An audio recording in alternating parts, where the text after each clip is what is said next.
In another important story tonight, Republican presidential candidate Ben Carson had to revise part of his life story, a claim that he turned down a scholarship to West Point.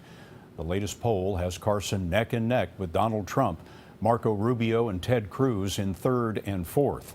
Here's Nancy Cordes. I just always wanted to be a doctor. Carson told the West Point tale in his autobiography and dozens of times since. I was offered a full scholarship to West Point, he wrote, repeating those very words with Charlie Rose last month. I was offered a full scholarship to West Point, got to meet General Westmoreland, go to Congressional Medal of Honor dinners, but decided really my pathway would be medicine. The story was meant to illustrate his rise from impoverished kid to renowned neurosurgeon.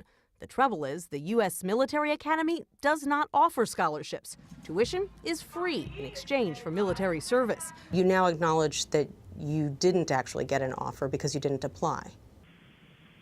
Well, I think that's a matter of semantics. It is an offer if they say we can get you into West Point and it'll be free for you. That's an offer. Okay. That's not a non-offer. Do you think that you have been choosing your words on this issue improperly? I don't think so, no. I think there are a lot of people who would like to try to characterize it that way because they want to, try to character assassinate someone. Do you think I'm a pathological liar like CNN does? Carson is also under scrutiny for his longtime claim that he overcame a, quote, pathological temper in his youth. The attempted stabbing incident occurred when I was 13 or 14. What's another incident? Give me another one. The punching with the lock in your hand? Trying to hit my mother in the head with a hammer. That was around the same time as the stabbing incident. But when CNN reached out to Carson's childhood friends, none could recall a violent side, prompting this reaction from Carson's rival, Donald Trump.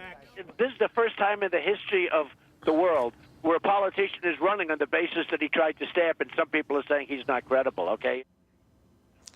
Carson once said his temper problem was known far and wide, but now he says only his victims would have seen it. Scott, the problem with these inconsistencies is that Carson's unique life story is what put him in the public eye in the first place and led him eventually to seek the presidency. Nancy Cordes in Washington. Thanks, Nance.